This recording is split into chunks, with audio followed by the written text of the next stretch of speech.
Praise the lord. దేవునికి మహిమ కలుగును గాక, దేవునికి స్తోత్రం కలుగును గాక. బైబిల్లో ప్రేమించి పెళ్లి చేసుకున్న మొదటి వ్యక్తిని ఆదికాండంలో మనం చూడవచ్చు. అబ్రహాము కుమారుడైన ఇస్సాకునకు 40 సంవత్సరములు వచ్చినప్పుడు పద్దనారములో నివసించు సిరియావాడైన బెతూయేలు కుమార్తెయు లాబాను సహోదరి అయిన రిబ్కా పెళ్లి చేసుకుంటాడు. రిబ్కా ఇస్సాకు వలన ఏశావు యాకోబులను కవల పిల్లలుగా కంటుంది. అప్పటికి ఇస్సాకు వయస్సు 60 సంవత్సరములు.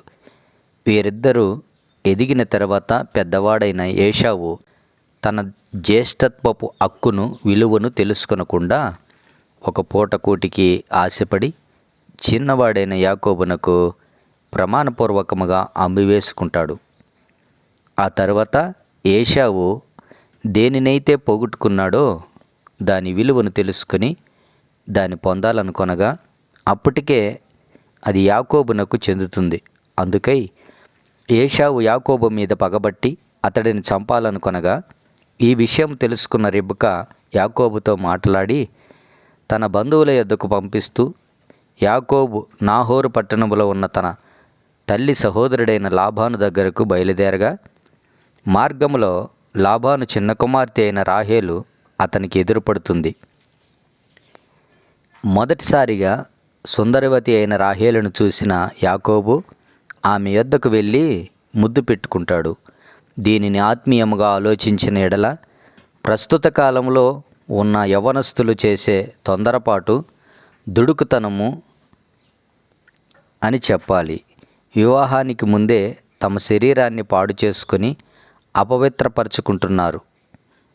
పరిశుద్ధుడైన దేవుడు ఇలాంటి వాటిని ఎంతమాత్రమును అంగీకరించడని తెలుసుకోలేకపోతున్నారు. ముఖ్యముగా యవ్వన దశకు వచ్చి తెలిసి తెలియని పిల్లలు తమ శరీరాలను పాడు చేసుకుంటున్నారు. ఆ తర్వాత రాహేలు ఇంటికి వెళ్ళి తమ బంధువుడైన యాకోబు గురించి తన పెద్దలతో చెబుతుందే కానీ జరిగిన సంఘటనను మాత్రము రహస్యముగా దాచిపెట్టినట్లే ఈ కాలంలో ఉన్న యవ్వనస్తులు కూడా అనేక తప్పులకు పాల్పడి పెద్దలకు చెప్పకుండా దాచిపెడుతున్నారు. రాహేలు ద్వారా లాబాను ఇంటిలో అడుగుపెట్టిన యాకోబు నెల దినములు అక్కడ ఉన్న తర్వాత రాహేలును బహుగా ప్రేమించి ఆమెను పొందుటకు ఒక్కసారిగా 7 సంవత్సరములు కొలువు చేస్తానని తన మామయ్య అయిన లాబానునికి మాట ఇచ్చాడు. ప్రేమమైకములో ఉన్న యాకోబు తనకి ఎంత నష్టం జరుగుతుందో గమనించని వాడై ఉన్నందున ఆ 7 సంవత్సరముల కొలువు కూడా తన జీవితములో కొద్ది దినములుగా తోచాయి. ఆ కాలము తీరిన తర్వాత తాను ప్రేమించిన ప్రియురాలు తనకు దక్కుతుందన్న ఆశతో చూసిన యాకోబు జీవితములో నిరాశే మిగిలినది. ఎందుకనగా తన మామయ్యైన లాబాను రాహేలును యాకోబు యొద్దకు పంపకుండా తన పెద్ద కుమార్తె అయిన లేయాను యాకోబు నద్దకు పంపుతాడు. యాకోబు మాత్రము తన యొద్దకు ఎవరు వచ్చారో అన్నది తెలుసుకోకుండా ఉద్రేకముతో మునిగిపోయి మోసపోతాడు. తరువాత నన్నెందుకు మోసం చేశావని లాబాను అడగగా మా దేశ మర్యాద ప్రకారము పెద్దదానికన్నా చిన్నదానిని ముందుగా ఇవ్వకూడదని చెప్పి ఇంకనూ నాకు 7 సంవత్సరములు కొలువు చేసిన ఎడల రాహేలును కూడా నీకే ఇస్తానని యాకోబు మీద మరలా 7 సంవత్సరములు కొలువు భారమును మోపుతాడు. అంటే ఇది వరకు యాకోబు ఎవరి కోసమైతే కొలువు చేశాడో ఆ సమయమంతా వృధా అయిపోయిందని చెప్పాలి. ప్రియ యవనస్తురాల, దేవుడు మిమ్మును ప్రేమించి ఎంతో మంచి భవిష్యత్తుని ఇచ్చాడు గనుక వ్యాపారాలలోనూ లేదా ఆయా పనులలోనూ అభివృద్ధి చెంది దేవునికి కృతజ్ఞతగా ఉండి పరిశుద్ధతను కాపాడుకోకుండా విలువైన సమయాన్ని కోల్పోతున్నారు. అప్పటికైనా యాకోబు తనకి జరిగిన నష్టాన్ని తెలుసుకోకుండా మరలా సొంతంగా ఆలోచించి రాహేలు కోసం కొలువు చేసి ఆమెను పొందుతాడు. అయితే అప్పటికి కాలమును బట్టి దేవుని సంకల్పములో ఈ వివాహాలు ఉన్న భవిష్యత్తులో ఇలాంటివి జరగకుండా ఉండులాగున ఈ మార్గములో ఎవరైనా పయనించాలని చూస్తే వారికి కలిగే నష్టం అంతా ఇంత రాదనే సంగతిని మర్చిపోకూడదు. కొలువు పూర్తయిన తర్వాత యాకోబు రాహేలును పెండ్లి చేసుకొని సంతోషముగా ఉంటాడు. కానీ మరలా అతని జీవితంలో చేదే మిగిలిపోయినది. ఎందుకనగా రాహేలు అక్క అయిన లేయాకు పిల్లలు పుడుతున్నారని, కానీ రాహేలుకు పిల్లలు పుట్టలేదు. ఇందుకై యాకోబు యొద్దకు రాహేలు వచ్చి, నాకు పిల్లలు ఇవ్వలేదంటే నేను చచ్చిపోతానని యాకోబుతో చెబుతుంది. యాకోబు రాహేలు కోసం 7 సంవత్సరములు కొలువు చేసిన ఆమె దక్కకపోవట చేత మరలా 7 సంవత్సరములు కొలువు చేసి యాకోబు రాహేలును వివాహము చేసుకొనగా, చివరికి అన్ని సంవత్సరాల ప్రేమలో వీరి ఆలోచనలు కలుపుటలేదు కనుక నా అక్కకు పిల్లలు పుట్టి నాకు పిల్లలు పుట్టకపోవట చేత యాకోబు నా యొద్ద ఏదో దాస్తూ నన్ను మోసం చేస్తున్నాడని భావించి రాహేలు యాకోబును వేధిస్తుంది. అన్ని సంవత్సరములు ప్రేమలో ఒకరిని ఒకరు అర్థము చేసుకొనకపోగా నేను చచ్చిపోతానని యాకోబుతో చెబుతుందంటే యాకోబు ఇంకెంత బాధపడి ఉంటాడో ఆలోచించండి. యవనస్తురాలా, దేవుని చిత్తము లేకుండా సొంత నిర్ణయాల మీద ఆధారపడే ప్రేమించి పెళ్లి చేసుకుంటే అక్కడ అనుమానాలకు దారితీస్తుంది. ఆ పరిస్థితి ఎంత భయంకరముగా ఉంటుందో ఆలోచించండి. క్రైస్తవులారా, అప్పటికి యాకోబు తన మామ ఇంట ఉన్న కాలము 20 సంవత్సరాలు.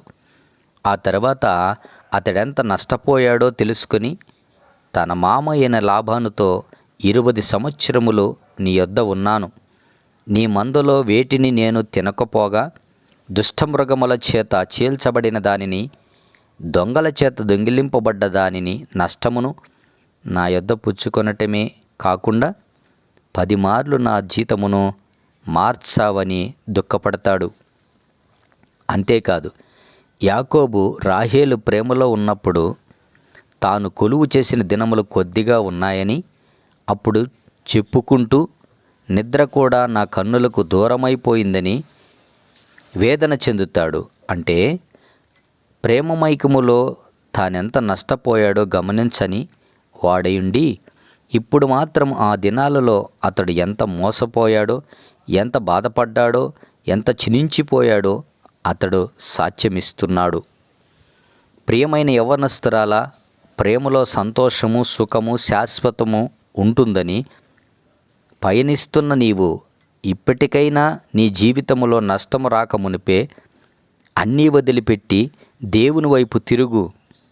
20 సంవత్సరముల కాలము గడిచిన తర్వాత యాకోబు అక్కడ ఉంటే సంతోషము, ఆనందము కాక నష్టమే కలుగుతుందని తన స్వదేశమునకు వెళ్ళిపోయి తాను ప్రేమించిన రాహేలుతో సంతోషముగా ఉండాలని బయలుదేరుతాడు.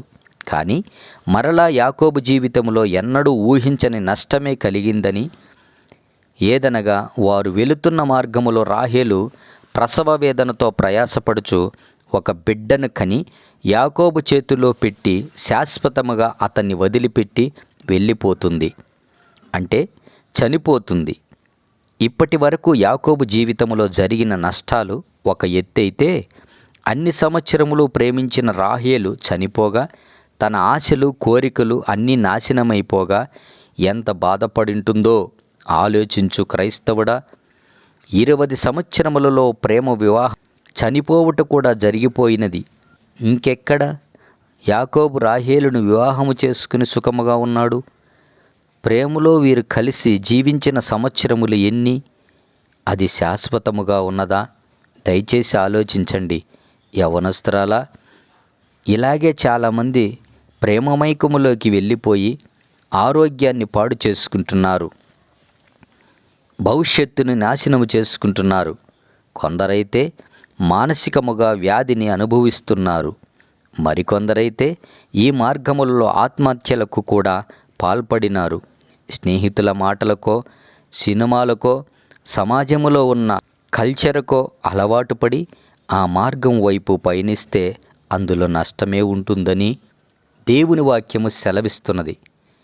ప్రేమమైకములో ఈ మార్గాన్ని వెళ్ళి గాయపడిన వారు ఎక్కువ మంది అయితే, ప్రేమించి వివాహము చేసుకుని విడిపోయిన వారు కూడా ఎక్కువ మందే అని చెప్పాలి. మన ఇష్టమైన వారిని ప్రేమించి ఆలోచనలను, శరీరాన్ని పాడు చేసుకున్న తర్వాత వివాహం చేసుకున్నంత మాత్రమున అది దేవుని చిత్తమని అనుకుంటే పొరపాటే కదా. పరిశుద్ధుడైన దేవుడు ఎంతమాత్రమును ఇట్టి వాటిని అంగీకరించడు. దేవుడు వివాహము చేపించాలనుకుంటే ప్రేరేపించటమో, పెద్దల ద్వారా మాట్లాడించటమో, చూపించటమో జరుగుతుంది. కానీ ప్రమాణపూర్తిగా దేవుని సన్నిధానములో వివాహము జరగక మునిపే చిన్న చెడ్డ తలంపు కూడా ఒకరి మీద ఒకరికి పుట్టించడని గమనించాలి.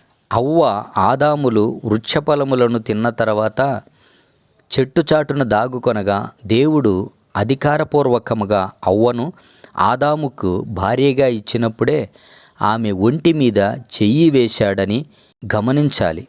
దయచేసి గమనించవలసిన విషయం ఏమిటంటే, ఇంతకు మునిపే తెలియక ప్రేమించి పెళ్లి చేసుకున్న వారి గురించి నేను ఈ మాటలు చెప్పుటలేదు. కానీ ప్రస్తుతం ఆ ప్రయత్నములో ఉన్న వారి జాగ్రత్త నిమిత్తం ఈ మాటలను చెప్పుచున్నాను.